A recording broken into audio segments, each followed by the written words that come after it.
I don't know about you, but I found this week quite challenging with all the talk about places opening and social distancing regulations. And then we came up with it was time to renew our annual travel insurance and stuff.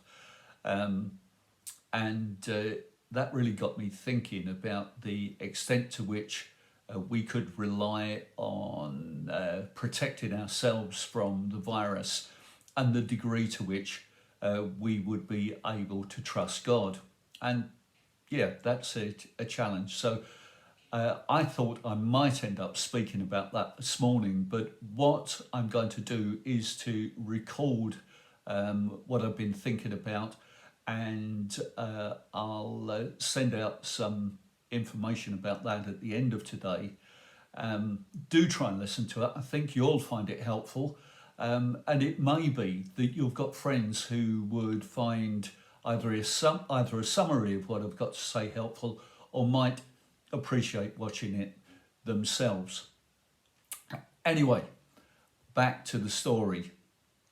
The first year of the Christian church had continued to be an intense time. After the highs of Pentecost, the healing of the lame man, shaking of the house, there had been some problems. In particular, there were perceived issues of ethnic discrimination in the treatment of vulnerable members of the community. And as a result, a group of men, 7 of them, had been given the job of social care management so that the leaders could concentrate on being a teaching team. Quite soon, 2 of the 7, as they came to be known, made the headlines. Stephen ends up challenging the political elite in Jerusalem. He is stoned to death, and in a spreading reaction, serious persecution develops to the extent that the whole community is scattered. The other member of the Care 7 to achieve prominence is Philip. He's not the apostle, and he makes his name in Acts chapter 8. And by the end of Acts 8, he has settled in Caesarea. Possibly 20 years later, he's still there and had become known as Philip the Evangelist. By then, he had a family. He'd got 4 daughters, all of whom prophesied. With his family, he also ran the kind of open home where apostles felt able to stay for a while and invite other prophets to join them for, conversation and conferences. So the Acts 8 persecution was just the first example of how Jesus' people get moved out of their comfort zones. Philip stopped in Samaria and, like everybody else, followed Jesus' instructions and carried on being a witness, sharing the message. What happened in Samaria was spectacular enough to get into the Acts, which I suppose is a quarter of a century of concentrated highlights. Anyway, Philip gets a nudge from an angel. I suppose that if an angel delivers a message, it's hardly a nudge, but you understand what I mean. When things had calmed down a bit in Samaria, Philip got this angelic message that he needed to go south to the desert road. I don't know how much traffic there would have been on what was the main route towards Egypt and Africa, but among the camels and the traders, there was one convoy coming from Jerusalem, in the middle of which was the executive transport of its time, a 4-wheeled chariot with a canopy and guards and everything. The Ethiopian administrator it contained was well on in his journey of faith. He'd been to Jerusalem to scope out what the Jewish faith had to offer. Now he was on his way home. He was exploring further and reading the book of Isaiah. Philip is told by the Spirit to go and stay near the chariot. Note that this time, his second point of spiritual direction, he doesn't get a message from an angel. Perhaps away from the excitement of church planting in Samaria, he was cultivating his ability to listen to God.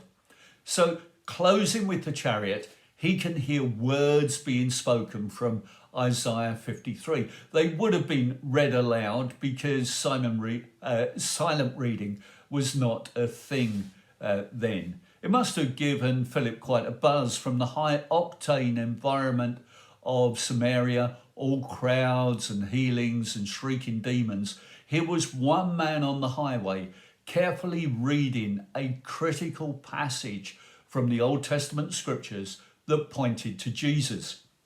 Let's take a look at the process for a minute. He was instructed to go to a specific road junction by an angel.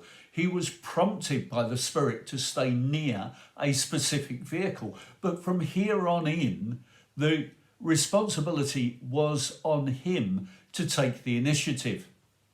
After an interval, he asks the man in the chariot, "Do you understand what you're reading?"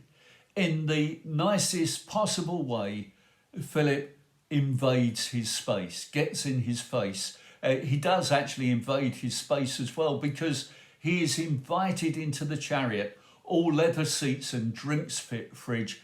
The Ethiopian wanted help. How can I understand unless somebody explains it to me? Get this.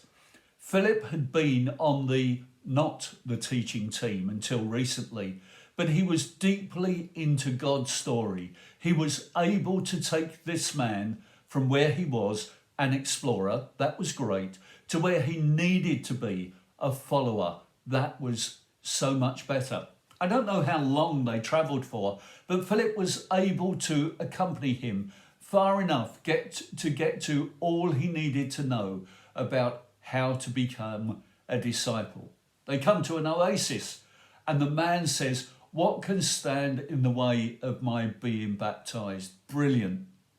They both go down into the water and come up again. Philip suddenly disappears, and the Ethiopian gets back on his journey with a whole new life in front of him. It says he went on his way rejoicing. Actually, that's quite a thing, because in Samaria, Philip's way of doing good news had made for a happy city. Beside a desert road, it was making for a happy civil servant. Anyway, the Ethiopian treasury official did not have an angelic visit. We don't hear that the Spirit dramatically spoke to him. Philip joined the dots and introduced him to Jesus. He believed, then he saw. So that was then. What about now? When somebody takes the instruction to be a witness seriously, listens to the Spirit, takes the risk of opening a conversation, and has invested in the skills to be able to start from where somebody is to share their own story and God's story. Let's start by sorting the story out, getting some framework. David Sandberg and I have been reading a book by a guy called Mark Greenwood, who suggests that there are 3 big steps on the way to becoming a disciple.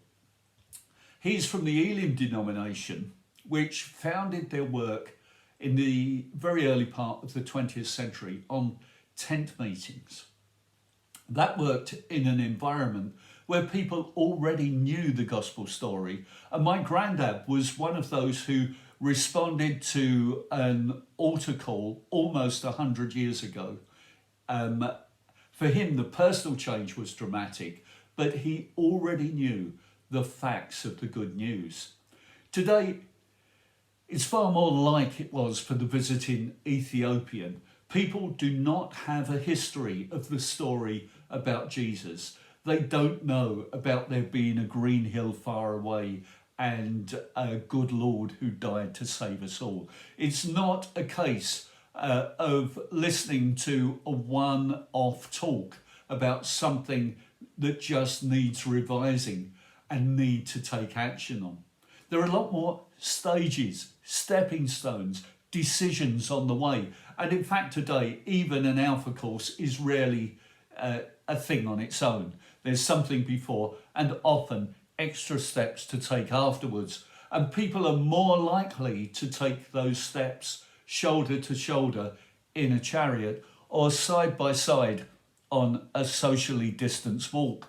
It's possible to hang the story on Mark Greenwood's hooks. The Ethiopian had said a very healthy maybe. He'd stayed open to faith, open enough to travel to Jerusalem. He'd gone further than that, a healthy maybe that means that you stay open. He was saying a little yes. He was exploring faith. He wanted to know more and had invested significantly in the available tech to do so. A scroll would have cost a great deal of money. The book wasn't out yet. It was only beginning to emerge and would not have been around. Philip was going to get the guy from the little yes that he had made by opening the scroll to the big yes of following Jesus.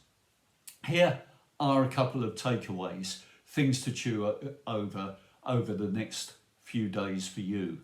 What could you find out that might help you help people who you know and who you come across to explore faith? Second, could you be asking God whether he wants you to connect more deeply with people, some of whom are already your friends? Sometimes it's awkward to recognize that the first people that God will lead us to are already our friends. Ask yourself, how much do you care about your friends? What is the quality of your friendships? You know, being minimally friendly involves being easy to chat to and not much more than that. Doesn't go deeper. Being a good friend involves making a stronger connection. Having a strong friendship with somebody is bound to include sharing the things which shape our lives, ensuring our well-being. The most friendly, best friendly thing you could do this week is to be a good friend and to be open to people about what's really and deeply important to you and keeping you going these days. Research a couple of years back suggests that a significant percentage of people would like somebody to talk to them about Jesus. In the present circumstances, that percentage has got to be going up rather than going down. Could you take a real push from me this week? Can you think about, can you really call somebody a good friend if you don't chat with them about things that matter most deeply? I know it's a bit 90s, but wouldn't it be great if your best friend could become a best friend forever?